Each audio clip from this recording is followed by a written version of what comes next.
ini ada juga pertanyaan pasti ya, banyak sekali pertanyaan ini nih Dok. Biasanya untuk ibu-ibu baru terutama, apalagi yang suka travel. Nah, mereka pasti berpikir, aduh kalau misalnya lagi hamil nih, apalagi masih usia 3 sampai 5 bulan misalnya gitu ya. Boleh gak sih pergi naik pesawat? Oh boleh, nggak masalah.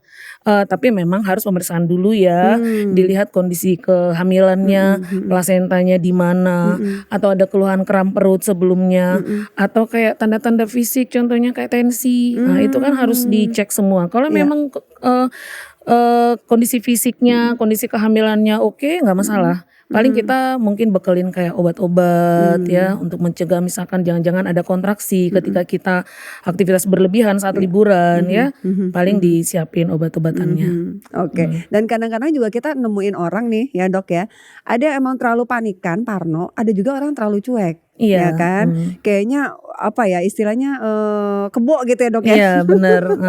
Kayaknya apa aja dilakukan meskipun lagi hamil. Iya. Nah ini gimana kalau yang terlalu cuek Dok?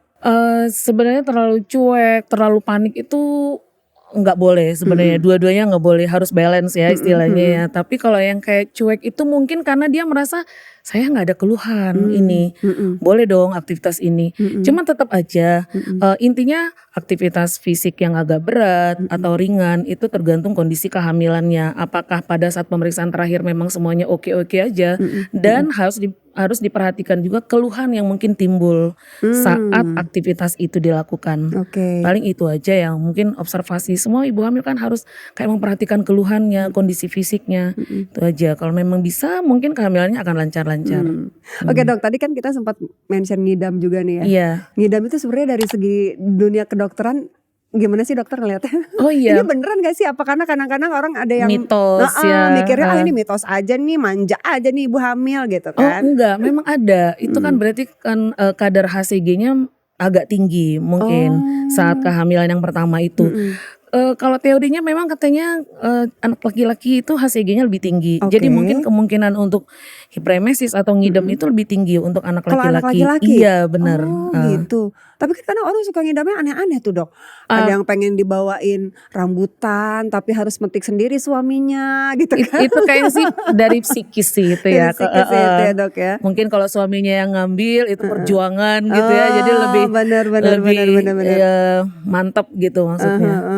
Ya, tapi intinya adalah kalau ngidam itu juga memang bisa saja terjadi gitu ya Dok. Betul, itu kan pengaruh hormonal ya. Oke, apalagi kalau anak laki-laki. Iya. Secara kedokteran ngelihatnya seperti itu ya Dok ya. Oke.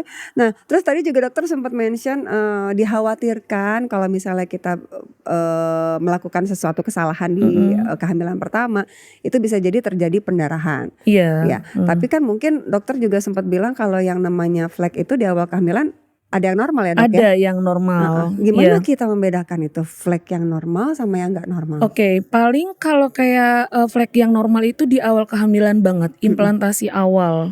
Jadi saat embrio membenamkan diri ke dinding rahim itu akan keluar bercak. Bercak ya, tapi bukan pendarahan. Iya. Kadang-kadang juga memang bisa banyak. Jadi dianggap ini kayaknya aku flek mens deh. Jadi nggak teratur ini mens mungkin. Jadi dia berpikir Oke, ini menstruasi. Bulan berikutnya ternyata dia USG sesuai dengan usia kehamilan saat dia flek bulan lalu itu. Iya. Jadi memang kadang-kadang kalau memang mensnya tidak teratur, ibunya akan cuek. Dianggap itu mens. Iya. Tapi kalau memang mensnya biasanya teratur, sebaiknya memang biasanya pasien itu akan USG sih untuk memastikan ini hamil apa enggak gitu. Iya. Terus ini juga Dok, biasanya ya. Ini pengalaman pribadi ya.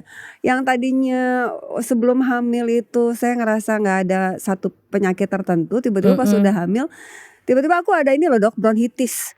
Jadi selama hamil itu aku batuk nggak berhenti-berhenti sampai melahirkan, tetap batuk-batuk. Akhirnya dicek ada bronkitis, padahal sebelumnya tuh nggak ada sama sekali.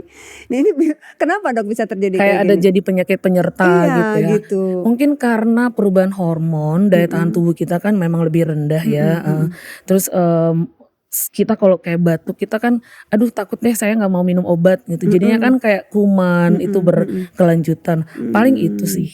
Tapi biasanya ada gak sih Dok? Ada. Penyakit-penyakit lain gitu, maksudnya kalau aku kan secara pribadi ya itu ya penyakitnya. Terjadi juga gak sih sama ibu-ibu di hamil pertama kali yang tadinya nggak punya penyakit tiba-tiba ada gitu? Oke, kalau bronkitis itu kayaknya jarang. Mhm. Ya, tapi kalau misalkan kayak penyakit urtika, Mhm. kayak gatal semua, seperti alergi ya, Oh, iya iya padahal iya dia iya. nggak pernah riwayat alergi, itu bisa. Itu memang ada, Mmm. urtika dalam kehamilan itu ada. Mhm. Atau biasanya hipertensi. Hipertensi. Iya, tekanan darah tinggi itu biasanya mulai akan naik di usia trimester 3 ke Kenapa atas. Dok itu bisa terjadi biasanya? Kan ada reaksi alergi imunologi namanya. Oke. Jadi kayak seolah-olah janinnya itu Mhm. memberikan reaksi alergi ke ibunya. Mhm Jadi mhm. kayak, mulai tensi tinggi, kaki Mhm. bengkak dan Mmm. lain-lain. Itu memang ada, Mhm. dan banyak, dan itu penyebab morbiditas atau perburukan yang paling banyak di, Mhm mhm. ibu hamil ya Mhm. secara menyeluruh. Jadi memang itu ada. Mhm. Kadang-kadang pasien, "Kok saya biasanya tensinya rendah ya Dok ya?" Mhm. Bahkan nggak nyampe 90 Mhm. contohnya. Tapi, kok ini sekarang naik jadi Mhm. 150 Mmm. gitu. Nah itu biasanya memang gejala-gejala, Mmm. hipertensi dalam kehamilan atau Hipertensi namanya preeklamsi ya, preeklamsia ya? preeklamsi itu sering terjadi di trimester 3 Itu atau yang menjelang melahirkan. oh.